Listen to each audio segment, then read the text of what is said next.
Quels sont les 15 pays africains les plus pauvres et pourquoi?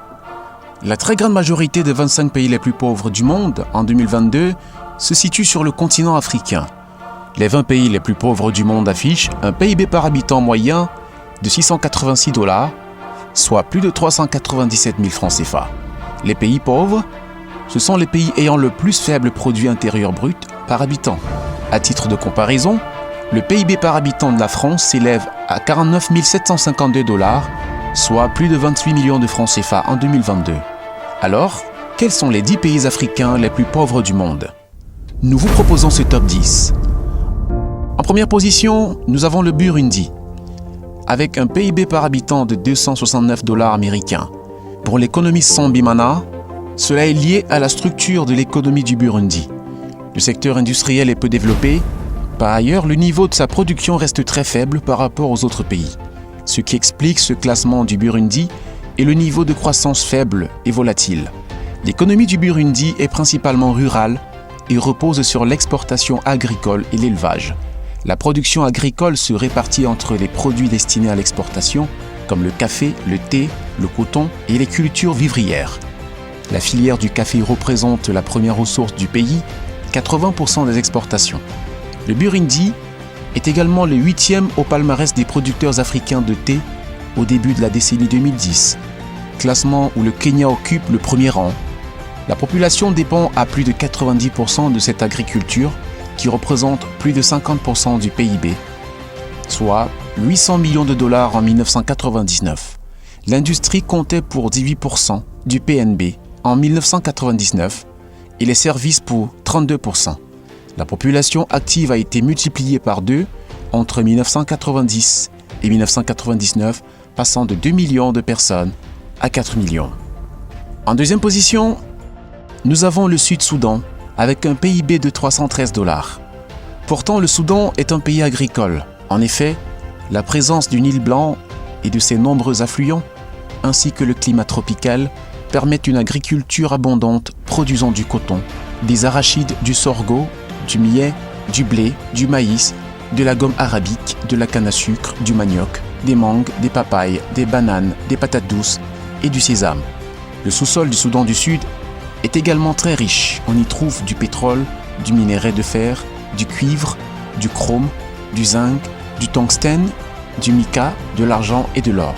En troisième position, on retrouve la Somalie avec un PIB de 369 $. Depuis le début des années 1991, la guerre civile entrave le développement économique du pays. L'économie de la Somalie est surtout agricole, mais est aussi basée sur l'exploitation du sel.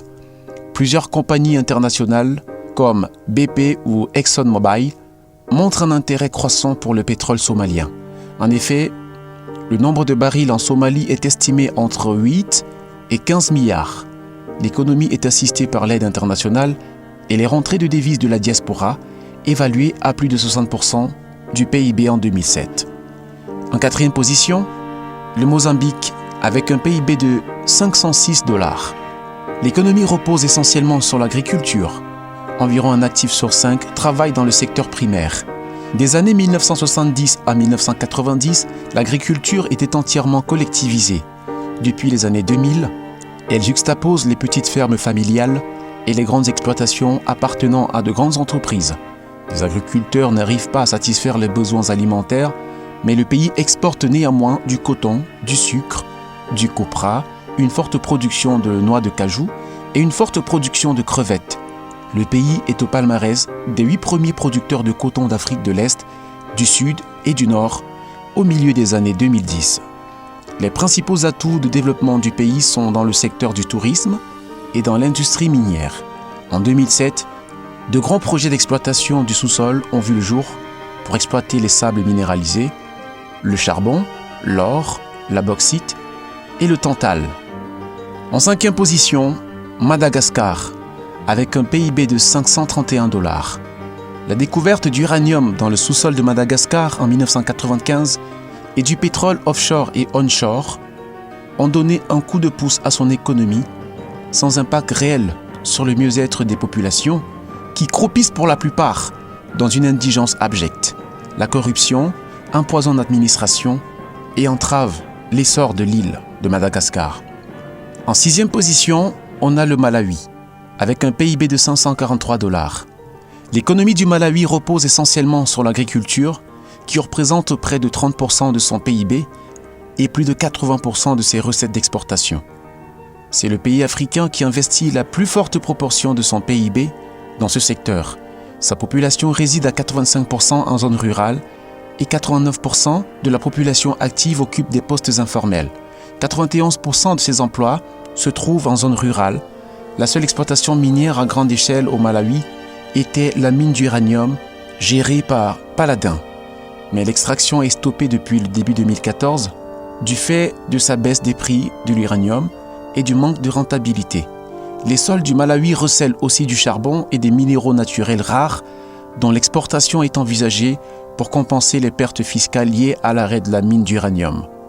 En 7e position, Sierra Leone, 551 $ de PIB. L'économie du pays est principalement basée sur les exploitations minières de diamants et d'or. Le pays est l'un des plus pauvres au monde au regard du PIB par habitant. En 2008, le pays est le dernier à l'indice de développement humain et le 8e plus faible en 2019. En 8e position, la République centrafricaine, avec un PIB de 557 $. L'agriculture représente 50% du PIB et l'élevage à lui seul 12,7%.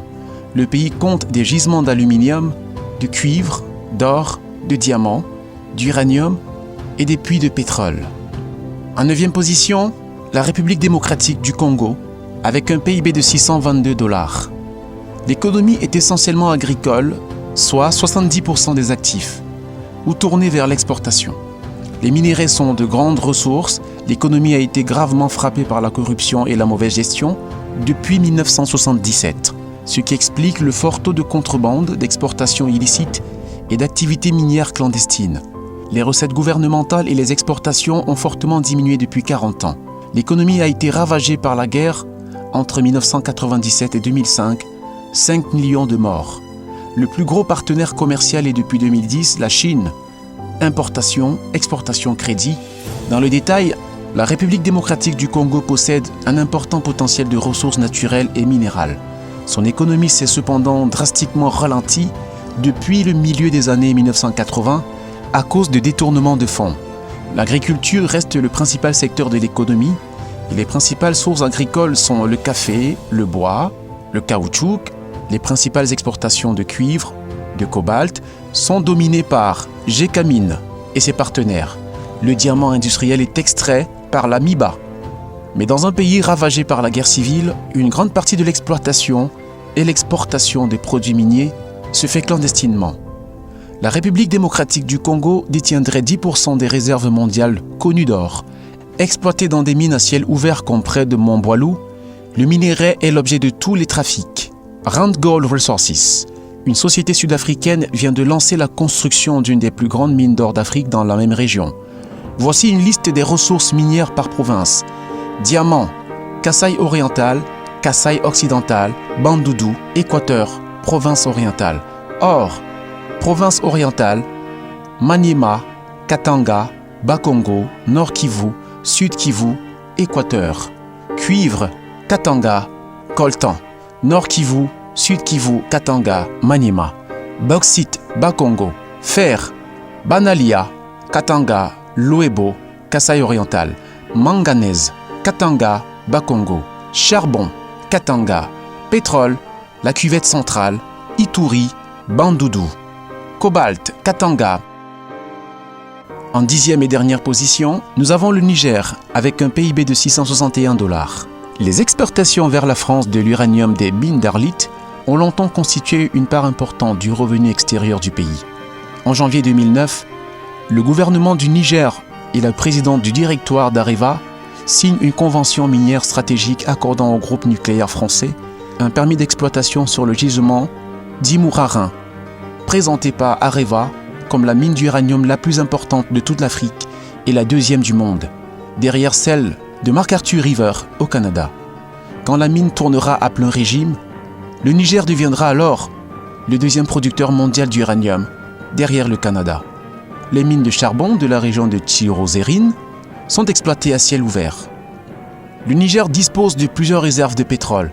la région d'Agadez, Zinda, Tahoua et Difa regorgent le pétrole. Selon l'US Energy Information Administration, la production a démarré fin 2011. En 2012, la production était de 20 000 barils par jour. En 2014, elle devrait atteindre 80 000 barils par jour. Parvenu au terme de cette vidéo, on se demande bien comment des pays avec de telles richesses peuvent être si mal classés, si mal lotis, de pauvres pays avec de sous-sols extrêmement riches.